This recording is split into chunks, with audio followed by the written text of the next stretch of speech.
No.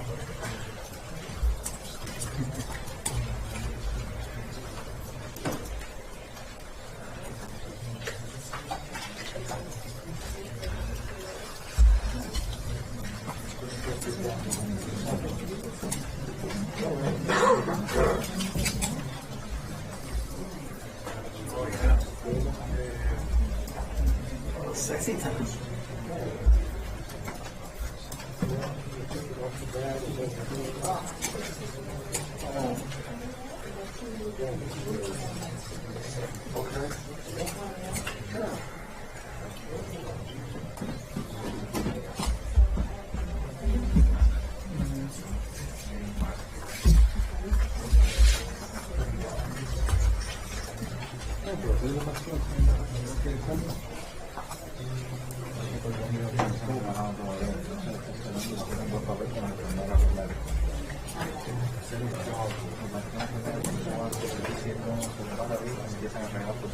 Right. No group. Your mic. You like is your mic open?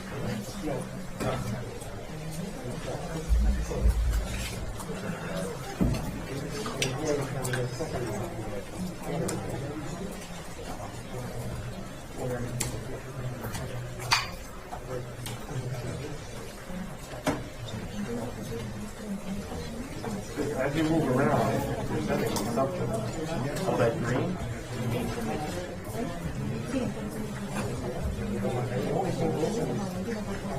Yeah.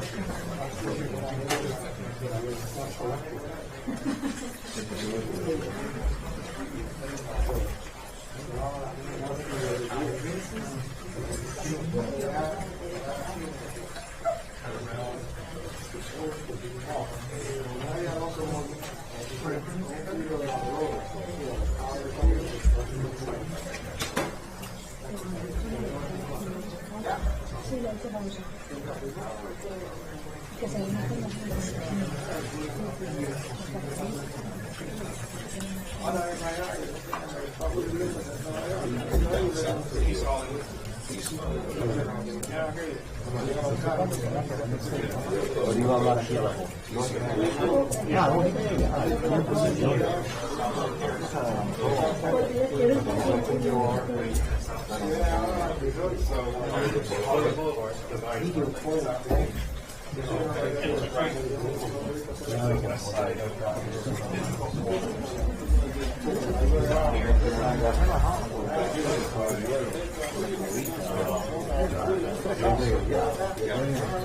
They're focused.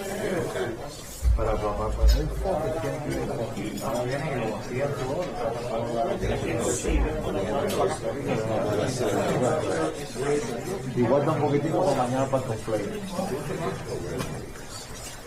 Cortadito. Mientras tanto te acomoda.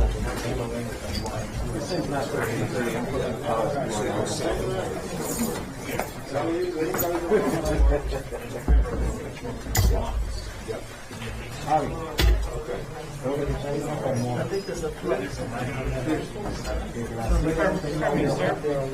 No, can you put extra power? Yeah, here. I'll give you one right now. Here you go, sir. Let me know if it works. I just realized this thing's not going to go for another half hour. Definitely works. Yep. Good to go. Put up here. It doesn't bother me. Well, oh, you want to use it for your pack? Oh, never mind.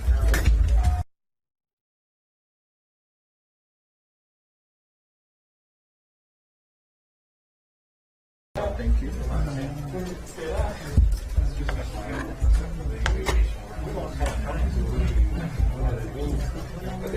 We're going to try. It will probably be going Yeah, that's perfect. Thank you. Okay.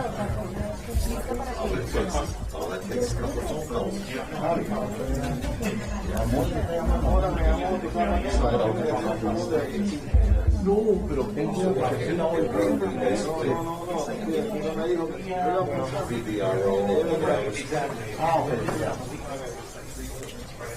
No, what I have, I don't know. we got a great. Tú vas y te das gratis. Especialmente en un ciclón, cuando hay frío, ¿verdad? Te calma, te da la cara. Y le pones los guantes.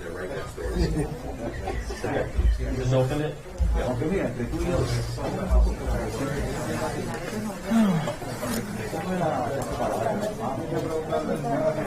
I think it's probably years old.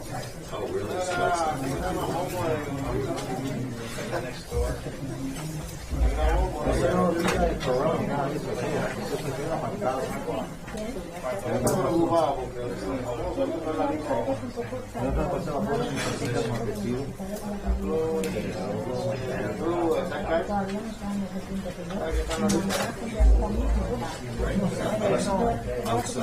No, pero da la vuelta al lado.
Your money? Which one? Which one? They're not coming around for a while. I think they're paid by now. I'm telling you, I'll check into that.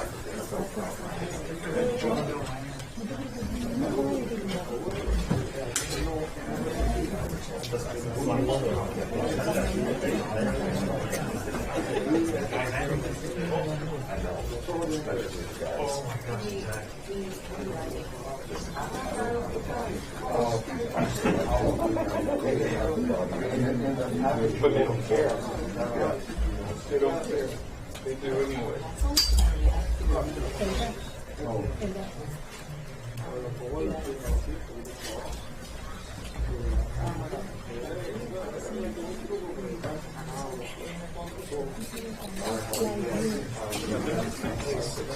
That's right. I had nothing to do with it. Heavy 600 for me. That's the job that you get paid. Once everyone's hired on, Yeah, it's crazy. 75. Well, I haven't seen anybody. That's my life just happened. You have a limit. Yeah. Which I think most people usually set it up to 6. But I don't know correct. But you can train it twice. They don't touch that anyway. Yeah, they I don't want to hear. I don't want to hear anything. They remote it anyway. Yeah. I fire it up and they take the close. Yeah. The guy I never worked with before, he What? On camera? recorder or is he on SDF? David asked me. It's like just one syllable and do okay. Anyway, so I have work on it. Dialed in, we're good to go, got the lights ready. 8 minutes and I hear the director of the hey, you're White House, you guys, I was outside the White House. They're around 212. Yeah. So you're not supposed to be on 212, you're supposed to be on 160. It's my writing channel. Right. I said, well, this is what I got from the desk this morning. He goes, I'm going to need you to go down and change that. I'm like, we're 8 minutes out. Just tell him to call transmission, have them hit controls, knock you down and move you over. I've only worked for Fox like 6 times. Gotcha. And so I'm like, is this going to do it? I don't know. I'm not in a position to argue. Get tired, right? Right. So I did. I came down off transmission. And David, who's standing in front of the microphone, is what I'm saying. It's sort of paying attention. He knows like there's something happening. Right. I'm about to go live. So I ended up having an issue with the 200s. Their interface is wonky. It just doesn't work sometimes. You were using a 200. Yes. Yeah. Well, you know how that interface is, there's a delay, you don't know if the button will hit yet. So I ended up calling them on the back. I was like, you guys got to take this out remotely. This is not working. And they did, and they switched it out for me. But it was like one of those last minute, heartburn things. One of the You don't have to problems deal with if you're freelance,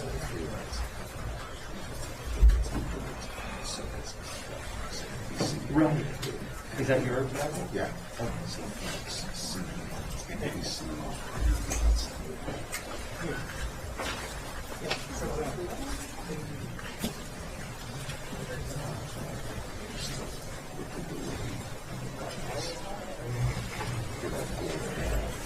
Yes, I know. Sometimes it goes fast and sometimes it doesn't.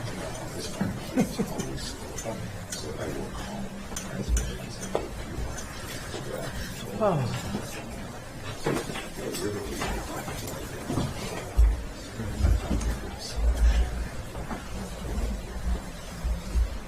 And they can do the presets.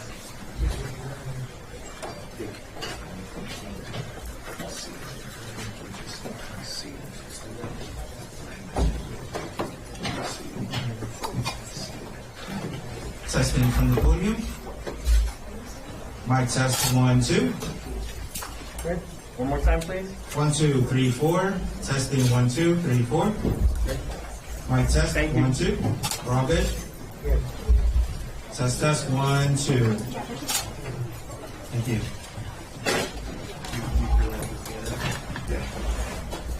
Out of the Miami Bureau.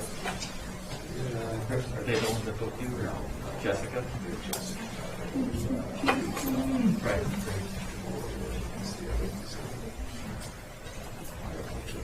Right.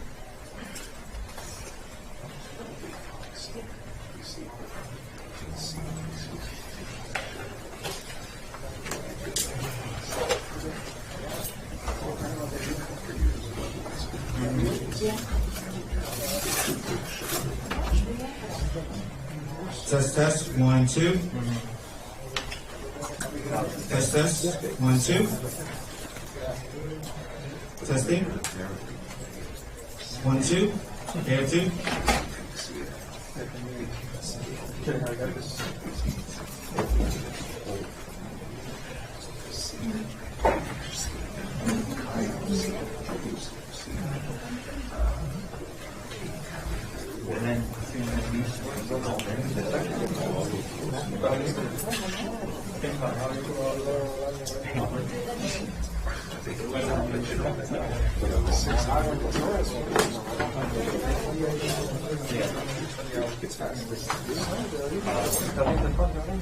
have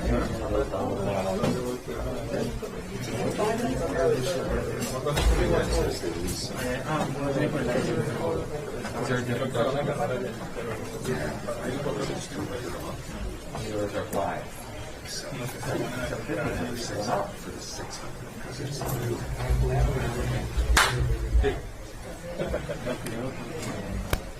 So you have to use it twice to get it to pay for itself. That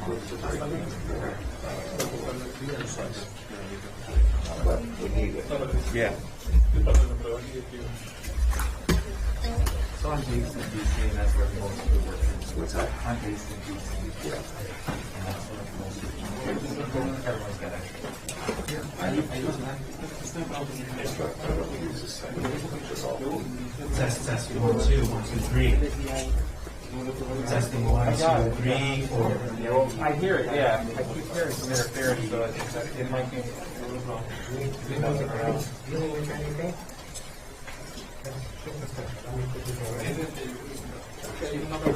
good now. It's good now.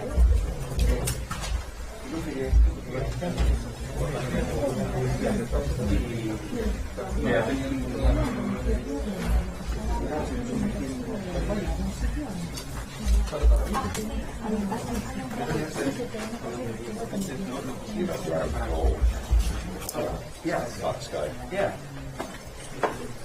I don't work with him directly very much. I know who he is. Yeah. He does a lot of white house stuff. Yes, he's always there, because he keeps there bigger than we do. Right. It's a little sloppy. I would say yes. I'm pretty sure they were my bread and butter. And then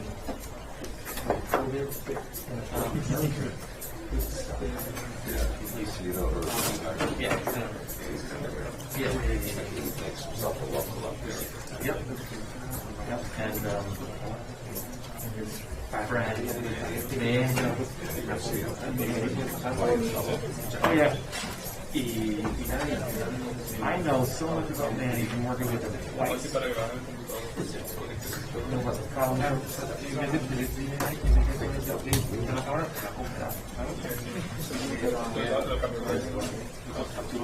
It's just an irony.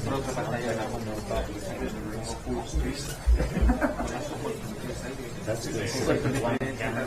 that's been since the beginning.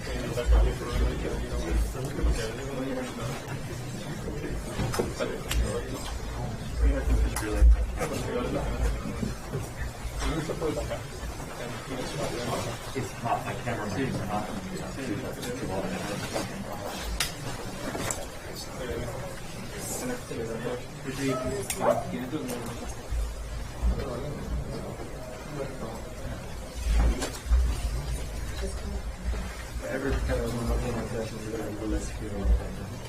Oh, was that on that? Yeah, they while we were on the plane, we were watching his casket was flown in. So Andrew's where we had to work. Testing 1 2 1 2 3. On test 1 2. Test 1 2 3. You good? Exit. Test.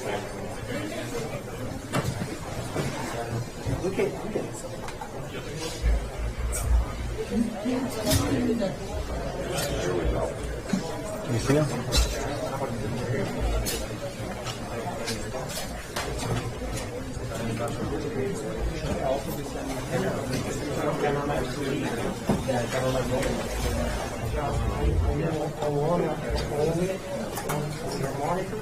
Yeah. You and one camera is on. Only one.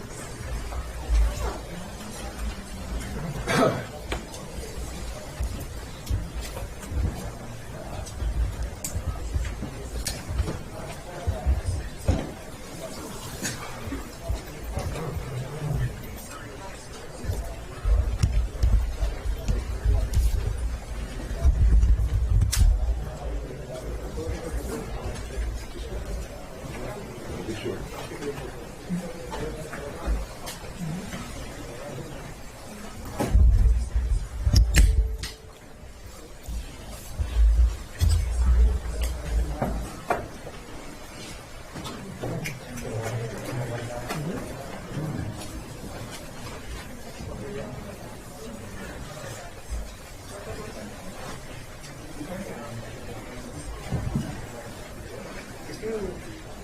Did you get the Wi-Fi for the airplane or not? You said there was.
Pues no sentí.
Yo le he visto, yo le he visto, ¿eh?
Yeah, he was David Spence. That's it. I had posted his name on Facebook. But I can't Yeah. David Spence. He's nice. Yeah, most of the guys. Kevin Quirk is great. We doing beat on just last night. Yeah. All he wants is a little constant in his face. It's a little more.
just about a minute for all the cameras who want it. Sorry, it's not 2. I apologize.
Good afternoon, Mr. Vice President, Commissioner Hahn, Governor DeSantis,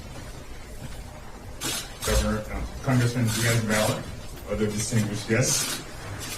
It is truly a distinct honor and pleasure to extend a heartfelt welcome to you, to the University of Miami School of Medicine.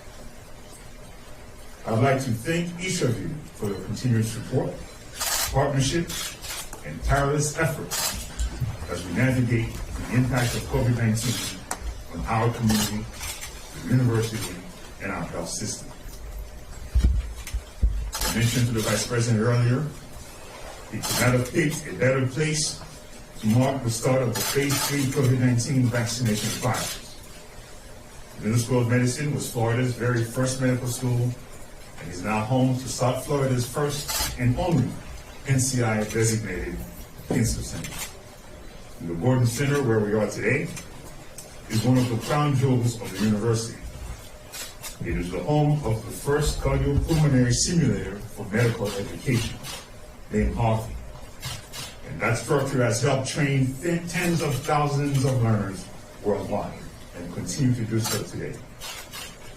And as an institution whose overarching mission and singular focus is to be at the forefront of advances in clinical care, medical education, and translational medicine to improve the health of our nation, we are pleased to host you, Mr. Vice President, your first visit to a Phase 3 clinical trial site in the nation.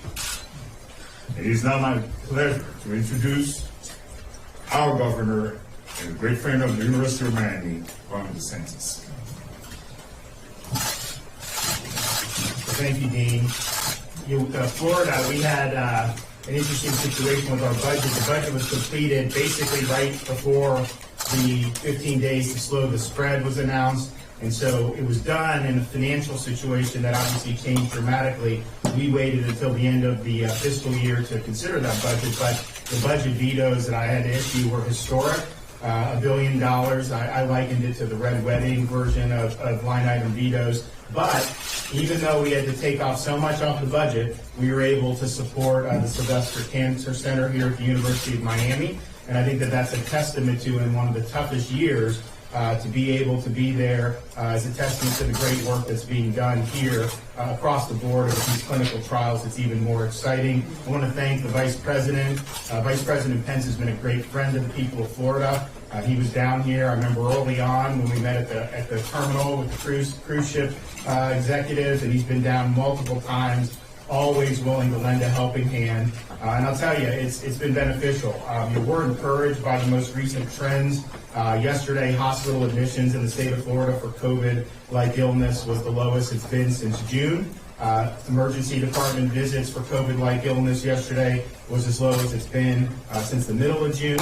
In Florida's case fatality rate is about 1.3%, one of the lowest case fatality rates in the country amongst large states. And part of the reason is some of the great work that our medical professionals are doing. Here at the University of Miami Health System, I learned in our roundtable, for admitted hospital patients with COVID, their fatality rate is 10% of the admitted hospital patients. That is incredibly great results with a very difficult disease. So I really want to thank the folks here who've been doing a great job saving lives and generating good patient outcomes. Part of the reason I think people have also generated better outcomes is some of the therapeutics that have been developed, including this new therapeutic remdesivir. This was sent out to states a month or two ago when there was a more demand signal as more patients were coming into Miami hospitals. We needed to accelerate those shipments. I called the vice president, and I think like 48 hours later it was all arriving at the hospitals across the state. We've had to change the schedule to accelerate to make sure there was no gaps. And the White House has been there every time, so I want to thank them for what they've done to be able to help our physicians have the remdesivir that they need to treat their patients. And then finally, I'm really excited that the federal government's sending point-of-care COVID diagnostic tests to nursing homes all across the country. And as many of you know, we've had no visitations in nursing homes since middle of March. It's the right thing to do. We've done routine daily screening of staffing. We're doing bi-weekly testing of staff. We've tested all the residents. We've obviously prohibited hospitals from sending COVID-positive residents back to nursing homes. It's been a big focus. We sent millions of PPE, masks, face shields, all this other stuff. But we haven't been able to figure out, okay, when can they be able to see their loved ones? It's a tough balance. But I think with this point-of-care test, you will be able to potentially have the visitation resume, where the family members can be tested, get an answer in 15 minutes, and then you get to go make that human connection. And all the steps we take, there's always costs on the other side. And we've done a lot to protect our nursing home residents. I think our fatality rate there is testament to that. But that has come at an emotional cost. It's increased loneliness. And we can't just do that indefinitely. This is a way to maintain the safety and still work to keep the virus out of these very vulnerable areas while still giving people some personal nourishment and having the families connect again. So, Mr. Vice President, thank you for being a part of that. We look forward to those landing in nursing homes throughout the state of Florida. We want to thank you again for all you've done to help us along these many difficult months. But I do think that there's a light at the end of the tunnel, and a lot of that is due to your support. So thank you.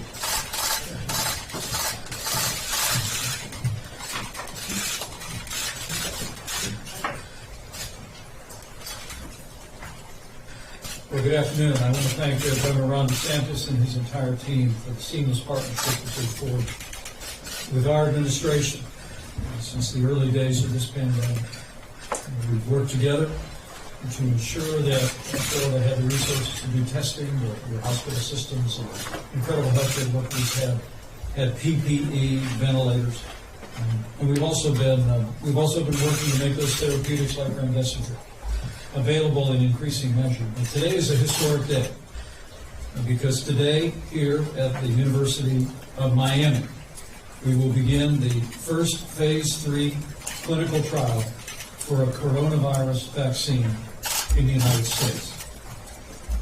89 sites all across America with more than 30,000 participants will be a part of this phase 3 clinical trial.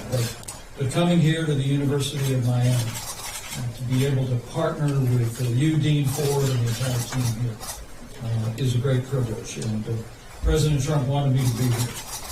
Wanted me to be here first and foremost to say to the people of Florida that we are with you. We'll stay with you every step of the way. We're encouraged by the favorable trends here in Florida. But we'll continue to make sure your healthcare workers have the resources to provide the level of care that any one of us would want a family member to be able to have.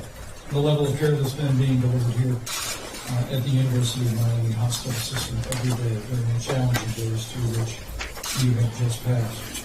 But today is a day of hope. Today is a day of promise. Today is a day, I think, that is a tribute to American ingenuity and to President Trump's relentless drive toward achieving medicines and a vaccine for the American people.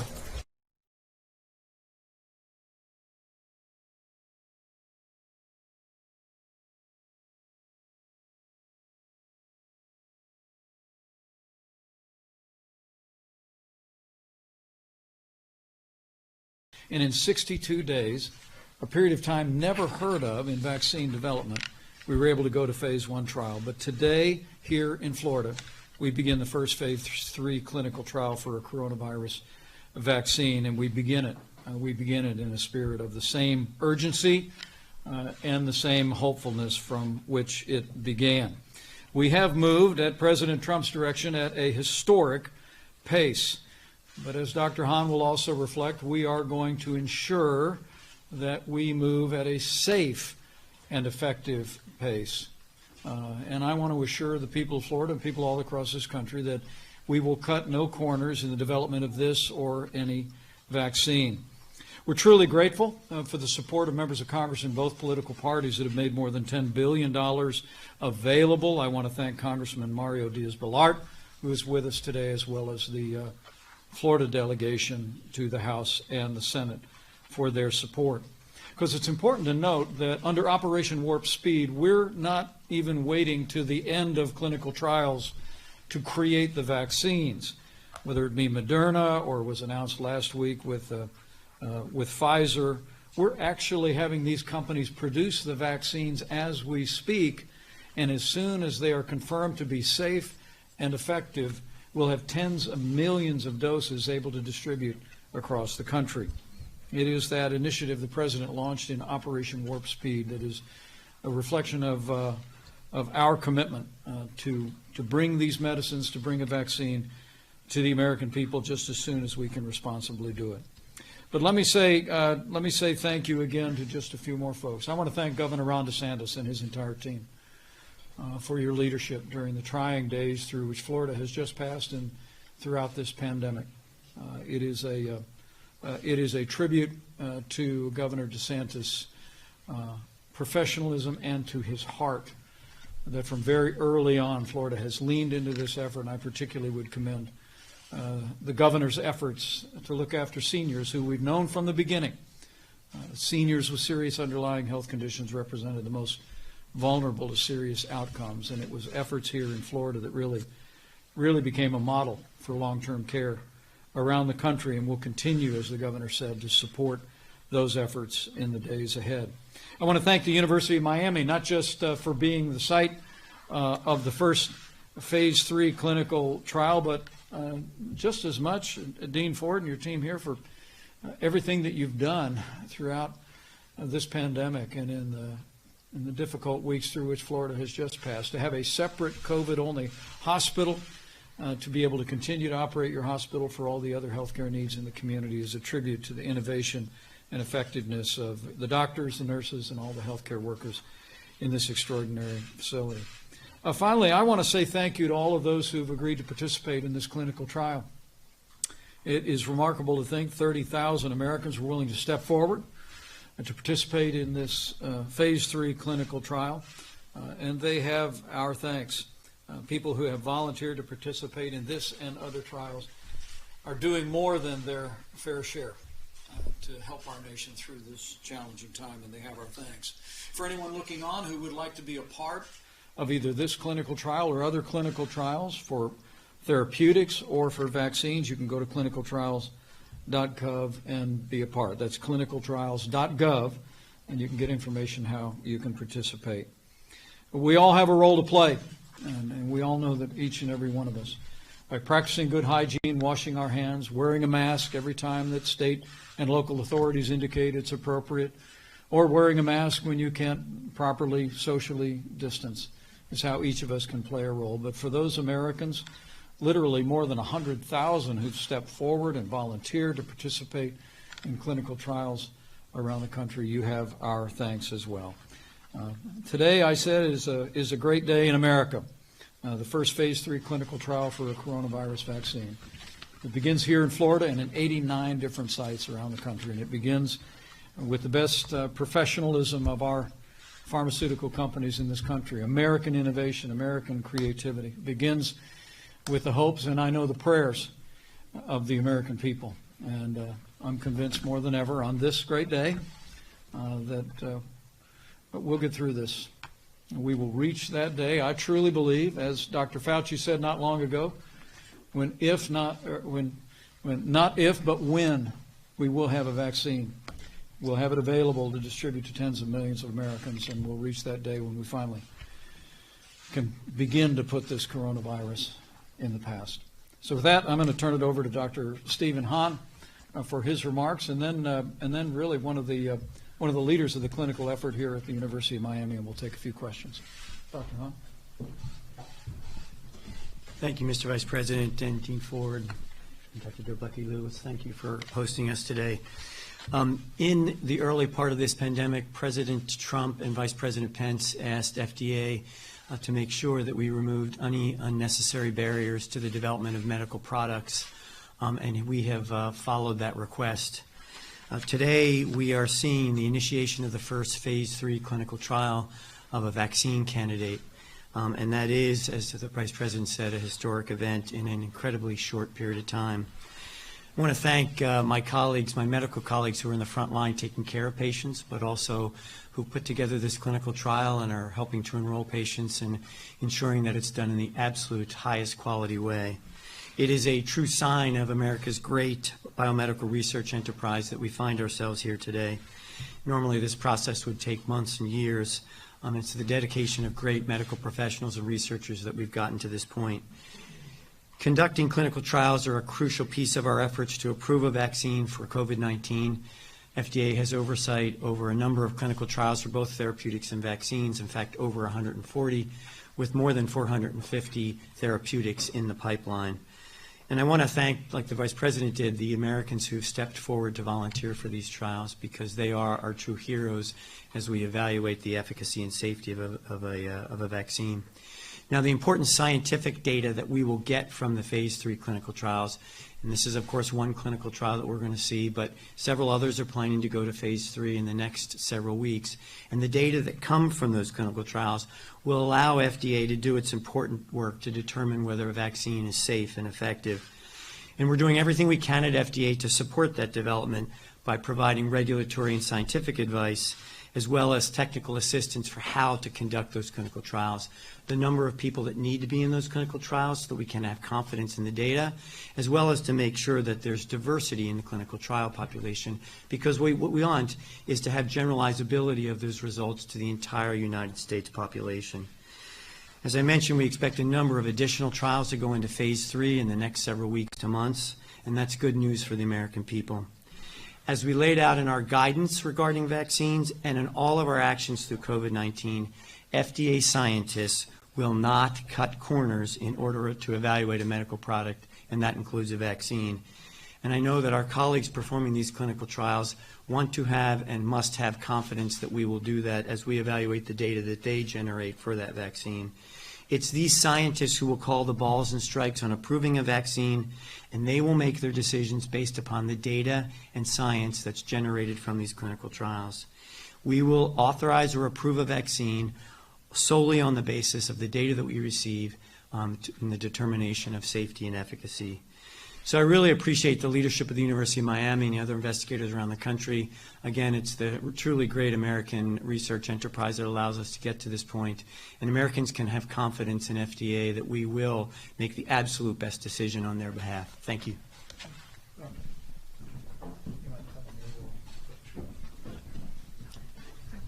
Good afternoon. I'm Suzanne Doblecki-Lewis. I'm the site principal investigator for the University of Miami site for the Coronavirus Prevention Network and for the first phase 3 clinical trial of that network, which is the Moderna vaccine trial.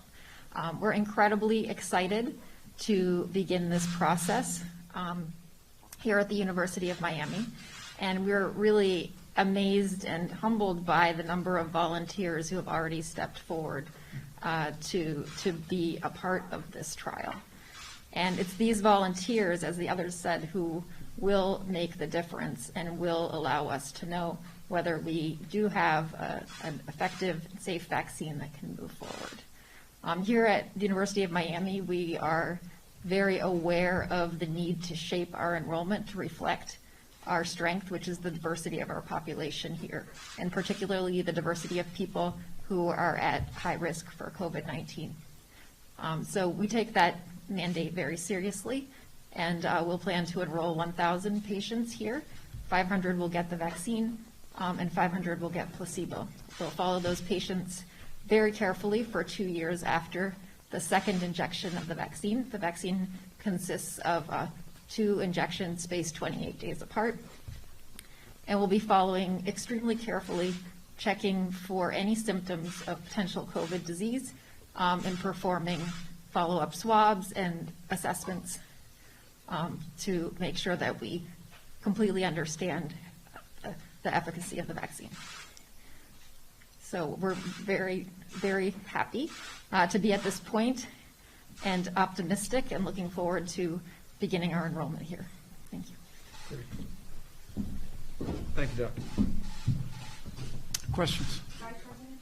Yes, please. Mr. Vice President, you've been talking about the speed at which the vaccines are coming and making sure that they're safe. But a news poll out today is talking, shows that about 50% of those polled are concerned and may wait to take the vaccine. 20% saying they won't take it at all, only 30%. How concerned are you about people's trust in the vaccines that could be coming down the pipeline? And what will the administration be doing to ensure people's confidence? And then I have a second question. Well, first and foremost, we are moving at a historic pace to develop a vaccine. And the phase 3 clinical trials that begin today at 89 sites across the country with Moderna are just one of the phase 3 clinical trials that begin in the days ahead. But the American people can be confident. There'll be no shortcuts. There'll be no cutting corners on safety in the development of this vaccine. We remain very confident that Dr. Hahn and the FDA are applying the highest standards to the development of this medicine. And I believe as we go through the clinical trials, as we see the results of this and other versions of the vaccine, the American people will see the carefulness with which we are approaching this. But make no mistake about it, President Trump has made it clear that we want a vaccine available for the American people every bit as soon as it is safely and effectively available. And that's why we're literally producing tens of millions of supplies. We're purchasing literally billions of syringes to be ready to administer the vaccine. But we're going to make sure that it's safe. I expect the American people will see that carefulness and they'll respond. I'd like to invite Dr. Hahn to speak to that just one more time. Yes, sir. Thank you, Mr. Vice President. So I think your question is very, very important because, we must maintain the confidence of the American people in the scientific process. So I think it's important to understand that the reduction in time with respect to the development has a couple of different aspects to it. One is, and one thing that's been done during this time is that the trials have been compressed. For example, normal situation, you do phase 1, wait some time, maybe as much as 6 months to a year, phase 2, then phase 3, and you'd wait for the data each time after that and then apply for the next one. In this situation, these trials have been compressed, so phase 1 and phase 2 could be done together. You generate the appropriate information, and FDA is doing what's called a real-time review. We're not just waiting for the end of the trial, we're reviewing in real time so that we can look at the data in real time and then come to a quicker decision at the end of the trial. We've done that with a lot of medical products during COVID-19, and it's given us a leg up in terms of speed. The other point about this is that you can imagine if you're a developer of a vaccine, you're going to wait until an authorization by FDA before you start manufacturing the vaccine. Why would you make one unless you had that determination that it was safe and effective? But because of the financial backstop that's been given by U.S. government, the manufacturing by Operation Warp Speed can take place so that if a decision is made around safety and efficacy, then that can be instituted and be given. So that cuts off a significant period of time. And then one last point that I think it's really important for the American people to know. FDA is receiving applications from around the world. It's not just Operation Warp Speed. We have drawn a very bright line between Operation Warp Speed and FDA because we absolutely must maintain regulatory independence. And one thing I can promise you is that the great scientists at FDA, the incredible expertise they have, they will call the balls and strikes on this one, and they will do it based upon our gold standard of efficacy and safety, and they will do it to the benefit of the American people. Great answer, Steve. Over here, please. Mr. Vice President, if until now the side effect has been the same of any vaccine, like headaches, chills, and if Dr. Fauci today said that this Moderna company will be able to produce the vaccine in November, can we say officially from now that the world already has the first vaccine against COVID-19? Well, let me let Dr. Hahn speak to that. What I can say is that today is a historic day because this is the first day of phase 3 clinical trials on a coronavirus vaccine in the United States. But I think it's very important, while it's very promising. And our medical experts believe it's not if, it's when. We believe that this and other potential vaccines are showing such great promise that we believe that we will have a vaccine by late this year or early next at the latest. We're going to continue to drive toward that without in any way compromising the safety of the American people or the process itself. But I think it's important that we let the process work through, even as we seek to compress the time. Look, we're in the middle of a global pandemic. That's one of the reasons why the President launched Operation Warp Speed. It's one of the reasons why he told the head of the FDA early on, in every respect, with regard to medicines, with regard to our nation's response to this, that we move regulatory barriers out of the way without in any way compromising health and safety. And we'll continue to do that for the sake of America first, but for the sake of developing a vaccine for the world. Yes, please. If the vaccine proves to be successful, how will the federal government make enough for every American who wants one to be able to receive one? And who will get the vaccine first, and by when could they receive that vaccine?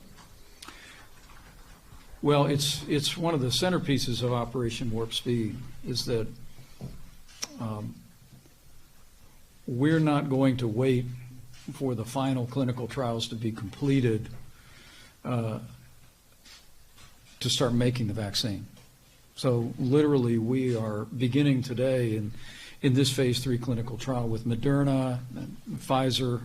Recently was announced that they've reached an agreement to generate 100 million doses on their vaccine candidate, even while clinical trials are underway. As I mentioned, we're purchasing over 1 billion needles and syringes to be able to administer it to the American people. But the President set a goal early on. He said he wanted 100 million doses by this fall and 300 million by the winter. And we're going to continue to drive toward those numbers and drive toward those objectives without in any way compromising the safety and health of the American people. But we're making it now, which I think should be a great source of encouragement to the American people. And our scientists continue to believe that this and other vaccines have shown early signs of efficacy, effectiveness. As we say, being the layman in the room at the task force every day, early signs that they work, and we're going to make a lot of it, and literally have tens of millions of doses available to the American people. Our first objective is to have a vaccine that works. to have tens of millions of doses available and then administer it to the American people in the back. Thank you, Mr. Vice President. Can you describe the distribution system that may be in place or the planning for a distribution system for the vaccine? And if there is this finite number of doses, how is that, who decides where it goes first and who gets it first? Well, I think I'm going to let Dr. Hahn speak to that. I will tell you that I believe our approach with regard to the vaccine would reflect our approach throughout the coronavirus pandemic, and that is that we would look to focus on the most vulnerable. We know that seniors with underlying health conditions represent the most vulnerable. People with immunodeficiencies represent the most vulnerable. And my expectation is that we would work very closely with states who know their citizens the best, who would know the best and most effective way to distribute that. But Dr. Hahn, did you want to reflect on distribution? So CDC is taking the primary role in terms of developing the plan as well as doing the scenario planning around the administration of vaccine. I really want to emphasize one point, and that is before I became FDA commissioner, I was a cancer doctor. And I can tell you I didn't have a crystal ball then, and I don't have a crystal ball now. What I can tell you is that the data and the science from the clinical trial will answer the questions that you're asking in terms of populations, in terms of who's first. Those data will guide the review process at FDA, will guide the authorization process, and then will guide the application of the vaccine in the administration. And so we really do have to wait for those data as they're generated from the trials. Great. Good answer. Yeah, in the back. What is the administration's plan for affordability for people wondering, are they going to be able to afford a vaccine, or if I'm uninsured, will it be available to me? And then also, I'm wondering for the companies that are manufacturing vaccines, do they have the in-house capacity, or is the administration bringing in some other means to help for the development of the vaccine as you guys try to have all these companies getting their software? Well, Operation Warp Speed is working very closely with the Department of Defense to make sure that we have the capacity to distribute a vaccine once it's determined to be safe and effective. And what I can tell you is from early on, President Trump has made it clear we never want cost to be a barrier to people getting testing. We don't want people to avoid getting the treatment that they need. And I don't want to speak for Congress. I don't want to get ahead of things, but I'm sure in the days ahead, Lord willing, if we have a vaccine that is safe and effective, that we'll be going to Congress to make sure that it's available to every American. We'd love to talk schools with you for a minute. Go right ahead. President Trump is a big proponent of getting kids back in school. Right. Governor Ron DeSantis has done the same, mandated in Florida along with the Department of Education that everyone or every school, brick and mortar, open in some form by the end of August. At the same time, as you're well aware, we have a surge of cases here in Florida. I know the news is better over the last week, but still, we heard from a lot of teachers and a lot of parents who say they're not ready. Should we be sending our kids back to school here in Florida? Is it safe for all those parents asking that question and teachers? Well, first, let me just say that in studying the data around this country and around the world, one thing we know for sure, and that is the risk of the coronavirus to healthy kids is very low. It's very low. The other thing we know for sure is that there are real costs to children for not being in the classroom and receiving in-person learning. Now, kids are falling behind academically. President Trump just reflected last week on estimates of how far our kids have already fallen behind because of the disruption of schools last spring in mathematics and in reading.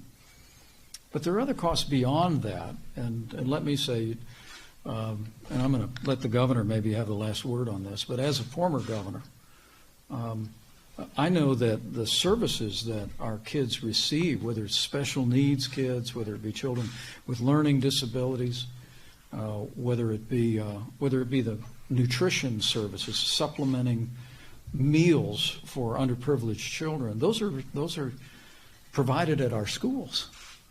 And so we don't want our kids to fall behind academically, but we also don't want our kids to fall behind with all of the other aspects of education, and not the least of which is the value of socialization. My wife's a school teacher. She's taught elementary school for 35 years. She's getting ready to go back to the classroom this fall. And she says, the kids need to be with their friends. They need to be learning social skills. So in every respect, we think, as the CDC published its additional recommendations last week, you can take a look at that first document. The first thing CDC said was it's best for kids to be back in school. Now, we want to recognize that there may be individual communities and there may be individual states that would calibrate that, but it's like the American Academy of Pediatrics said about 2 weeks ago, all consideration of education this fall should begin with restoring in-person learning. 65,000 pediatricians in America said, get the kids back in the classroom, get them back in school. My pledge, though, to the people of Florida, especially to parents and grandparents who may have concerns, is that we're going to make sure Florida and every other state across the country has the resources to be able to bring the kids back to school safely. And we know there's additional costs. It's one of the reasons why President Trump is calling for a new $105 billion from the Congress that we'll make available, $70 billion to be distributed just for K-12 education and the rest for higher education. We understand that making sure that there's social distancing and making sure there's cleaning supplies and PPE have real costs. And we're going to work with governors like your governor all around the country to make sure that those resources are available. But I must tell you, working as I do in this role with governors all across the country, we're at a place where all 50 states, including Florida, have a very responsible plan for returning kids to the classroom. And we also recognize the fact that while the risk to healthy children of the coronavirus is very low, that we also want to make sure we take into account faculty members. There may be vulnerable faculty members, and also the impact that reopening the schools may have on communities as a whole. And so we think there are good countermeasures in place. We've looked at plans in states across the country. We're going to go to Congress, as we are this week, to make sure states have the resources to be able to do that. But President Trump and I both believe, I know your governor believes, that it's best for our kids to get them back to school. It's best for our college kids to get them back on campus, to start learning again, and we really do believe that we can do it in a safe and responsible way. But safely reopening our schools should be a priority for every American, and I pledge to you our administration is going to work with Florida and with people and leaders all across this country to accomplish that. Governor, did you want to have a word on that? Sure. Well, in the state of Florida, our view is that parents should have a choice in terms of the instruction for their kids. And so if a parent believes that distance learning is more appropriate now, whether that's because of perhaps the child has a health condition or perhaps they're just not comfortable, they have a right to opt for that. We're proud of what we've done in distance learning. We've had a lot of states were asking Florida, how are you doing that, when we all went to that in the middle of March. At the same time, the kids have lost some of the gains. There's just no doubt about it. There's nothing like having someone in there in that classroom giving them the instruction. So if you want to opt for distance, by all means do it. But there are a lot of parents who really want to see their kids have the ability to get into school, and we think they should have the right to make that meaningful choice as well. A lot of teachers really want to get back. There are some who have expressed concerns, and my view is I would be as generous with that as possible. Obviously, our guidelines statewide, anybody who would be in a vulnerable group has to have accommodations made. But if you're just someone that may not be in that risk group, you just don't want to perhaps be in the school, fine. We'll work with the ones that we have. There's going to be some parents that are going to opt for distance. There's going to be many parents that opt for in-person, and you can kind of make it work. I think we should be very flexible on it, but to shut out millions of kids, parents, from even having a choice to bring them back, I think would be a mistake. And I think the Vice President alluded to it. the data on this and the evidence on this is overwhelming, not just in terms of kids being at less risk. I mean, I know we've talked about past pandemics, but I can't think of one where kids were at less risk than this one. Certainly 68, 57, H1N1, 1918, forget about it. So that's just the reality. But it's also the case that the kids are not drivers of transmission.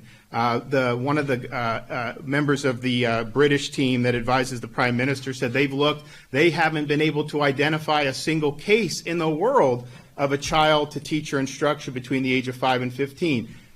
Maybe there's some out there, but clearly it's not been a huge issue in terms of furthering community transmission. So those are really the two things. Safety for kids, is it going to do community transition? And then if there are issues with faculty, I would be as generous as possible. But I think it's true. We've had people working in all aspects of life throughout this whole thing with certain safety precautions, and I think that they've been able to do a good job, and I think the schools can do it as well. So they've missed a lot of time already. And my fear is you do another semester virtual, the dropout rate, some of the other problems.